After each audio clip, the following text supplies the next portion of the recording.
we're going to look at some of the important settings that you may have missed in Google Analytics, because Google Analytics 4 out of the box, and that's probably, a lot of you have probably got it set up that way because you let Google do the transition over, or you did a quick transition over yourself onto Google Analytics 4.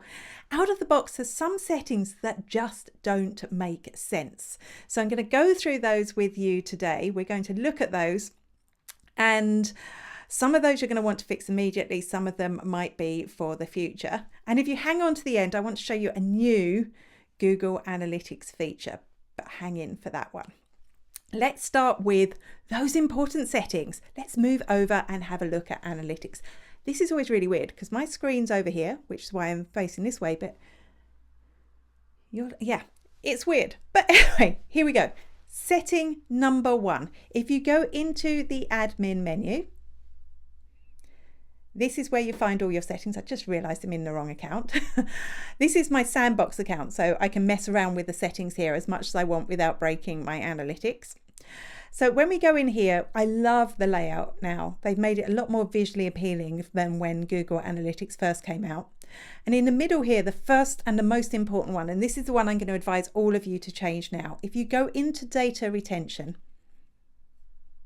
and you look here, now, by default, this doesn't say 14 months, it says 2 months.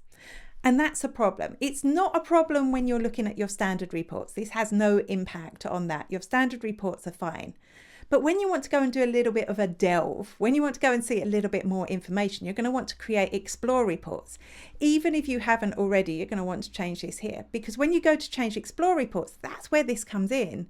It'll only give you 2 months of data to work with because that's what it's set at. That's all the data you have. So change this, change this to 14 months. That is the maximum you can have. Now, unfortunately, this doesn't backdate. Right now, if you had it set to 2 months, you only have 2 months of data. So change it now and it will start collecting that data for the next 14 months. And that means that you can do things like year-on-year comparisons within those Explore reports. And Explore reports really is where the magic happens in Google Analytics. So like I say, if you haven't used Explore yet, that doesn't mean you shouldn't change this. This is an important setting. This is one you should do right away. The second one I want to show you is reporting identity, and that's right down at the bottom.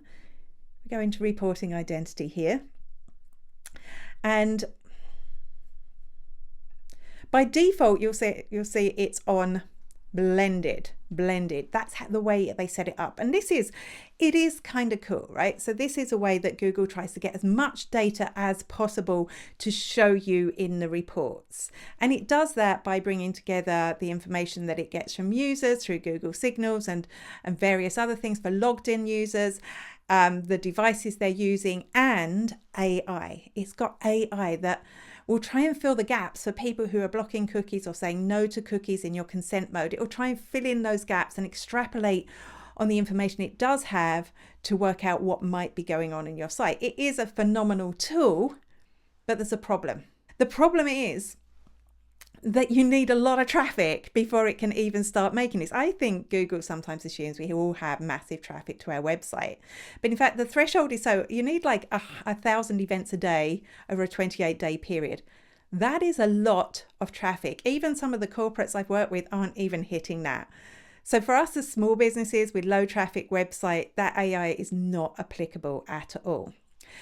So what should you use? Well, firstly, I'm going to say you can change this as much as you want. It's not like the last setting. You can change this as much as you want because it only affects the way that you view your data rather than the way it's collected. So you've got 3 options here. You've got blended, observed, and device-based. And you'll notice that device-based, you might not see it. There'll be a little button here that says you want more options. And that's the one I'm going to suggest you choose, unless you have a lot of people logging in and there will be user IDs, etc., that will go with that, and that will give you a little bit more data for observed. But device-based is probably going to give you the best reporting that you'll be able to get for your small business. So that's what I'd recommend. Click save, and I'm already on device-based, so that's sorted. And remember, this isn't going to break anything. You can go and switch back and forward throughout these without damaging any of the data. So that's the first two. I'm going to go back into admin again. The next three all live in this section under data streams. And the first one is going to be enhanced measurement. Enhanced measurement is something new with Google Analytics 4. And it's actually kind of the way that Google Analytics 4 works. It's actually what makes Google Analytics 4 better than Universal Analytics, because in Universal Analytics, everything was based on a page view. So if somebody came to your site and they spent 3 minutes reading an entire page, they scrolled all the way through the page, they watched a video on the page, they clicked an outbound link on the page, and then left, Google would have said that was a bounce. And we heard the term bounce as irrelevant traffic. Whereas in fact, when you think about it, if somebody's done all that stuff, they're probably doing a bit of research on your company. They're probably interested in buying from you. They're not bad traffic at all. So what enhanced measurement allows you to do is for all of those different events to be tracked. So there's not just the page view anymore. We're going to know they scrolled the whole page. That's an event. We're going to know that they clicked and watched a video. That's an event. We're going to know they spent a long time on your site. That's an event. We're going to know they clicked something. That's an event. All of those things are counted as an event, which is why bounce rate is kind of gone now. It's a much better way of measuring for the way that websites work now. So love or hate Google Analytics, I think this really means that it's measuring better. So where do we find out if we've got this set up? Now, generally it is set up out of the box, but I am seeing a few websites when it isn't. So if you go into data streams, and hopefully you've only got one. If you've got a mobile site, there might be one here as well, but you go into your data stream. And here is where you'll see it right at the top, enhanced measurement. You'll see here it's toggled on, and that's what you want. You want it to be toggled on. Otherwise, it's only measuring page views like old analytics. Why would you do that when you've got so many new options? And here we can see all the different events it's triggering. If I click on this little wheel, you'll see a full list of them. Now, you might notice that some of these are off when you go in here. So form interactions, it's quite possibly off because that came in new. So if you've had your Google Analytics account for a couple of years, you may need to switch that on. But before you do, you might see other ones like video engagement or outbound clicks or scrolls. Maybe they're switched off as well. And that could be because whoever set up the analytics, if they set up Tag Manager, they're configuring all that stuff in Tag Manager, so they don't want to send the events twice. So although ideally these would be switched on, there are reasons why they might not be. So I would have a chat with whoever set up your analytics or who manages your analytics, or even go and look at Tag Manager and see if that gives you any clue as to why they're switched off before you switch them on. But make sure your enhanced measurement is switched on, whatever. The next two settings are going to be down here under Configure Tag Settings. First one here is Configure Your Domains. Now, this is really useful for most websites because most of us have our website on our domain, but we also have some other tools attached to that. So in my case, I've got course booking software, and I've got a meeting booking system as well.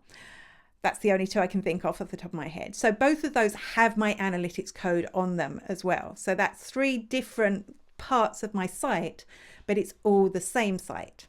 And I need to tell Google that they're all part of the same site, because if I don't, it's not going to realize. It's going to kind of break the sessions. And that means some of the cool things you can do with measurement, you won't be able to track the whole process through your site. So firstly, let's find, because it's very easy to forget when you have got a lot of different softwares attached, let's find out what domains you are getting traffic on your website from. So if you go into your analytics account and click on reports and scroll down, what am I looking for? I'm going to go into acquisition. No, you know what? I'm going to go into engagement and pages and screens. So this is basically all the pages that have been visited on your website. You know, you're probably familiar with this report. But what I want to find out is the host name, and that would refer to the domain name that is getting that traffic. So if I click on this plus button here, I can add what we call a secondary dimension. And if I start typing host name, you can see it pops up. So that's basically, it means the domain that it's happened on. And straight away we can see Spiderworking, PayHip. PayHip is my course software. So we can see those domains are being tracked. And I could keep scrolling, but we've got 1,229 different results. So what I'm going to do is I'm going to click this little arrow on the side, and that's going to order this column alphabetically. So it only appears, really annoyingly, only appears when you hover over it. So let's click onto that. There we go. Okay, so Spiderworking at the top, I can do it in reverse alphabetical order this way. And here we can see, this is where we've got PayHip, but we've also got this one called bookme.name. Now I might have forgotten about that. That's my booking software. So I need to make sure now for my cross-domain tracking that I'm including spiderworking.com, bookme.name and PayHip. So let's go back into the settings. And if I go into configure your domains, and here we can see I have got all of these selected. Let me just show you how I'd add one though. So if I want to add that book me one in again, add condition. And this is, you've got options, but I like to go with contains just so I don't have to type everything correctly, and type in book me. So you would do that for every single host name that is coming up on your site that you want. Sometimes you get a random host name and you're like, wonder where that came from. And now I'm going to click save. So remember, what this is doing is it's telling Google Analytics these are all part of the same site. Now, before you leave this, you need to check that once you set that up, it's not breaking anything, because what this does is it actually appends, the link, when you click a link from one part of the site to another, so say from Spiderworking to PayHip, it puts a lot of bits on the end of the URL. And on very rare occasions, that will break the connection. So people will click and it won't actually go through to the site. It will just give you a page not found. Very rarely. But before you kind of go away and do anything else, just go and check that you haven't broken anything. So go and click a link from your main domain into your course software, into your booking software, to make sure it still works once you've implemented this. Now, one more setting. If I click on show more here, and we go into list unwanted referrals. Now, the first time I saw this, I was really excited. I thought this meant that if I got like some dodgy referral on my site, I could block it out of my analytics. Used to be easy to do in Universal, but that's not what this does at all. No. So if you are getting like spammy referrals to your website, there are things that you can do. You can use Tag Manager to block them out. There are more complicated things to do, but this is not it. What this is about is exactly pretty much the same as your cross-domain tracking. You're saying that, you know, if somebody is buying something from your site, so maybe they're on your site and they click to buy and they buy on PayPal, and then it redirects back to your site again. Now, if you don't tell them that this is an unwanted referral, what analytics will do is list PayPal as a referrer when we know it is not a referrer. We know that actually it's your payment system. It's all part of the same session. And again, this could break the journey that you're seeing customers taking through your website. So very similar, you would want to include all the ones from your host name, your Spiderworking, your PayHip, your Book Me, so I need to add that in. Anything that might redirect back, and also any of your payment systems. But let's just check there's nothing I'm missing. I have set this up for quite a while, so on my website there shouldn't be any unwanted referrals. But if I want to check, I can go into traffic acquisition, and I can type in referral here.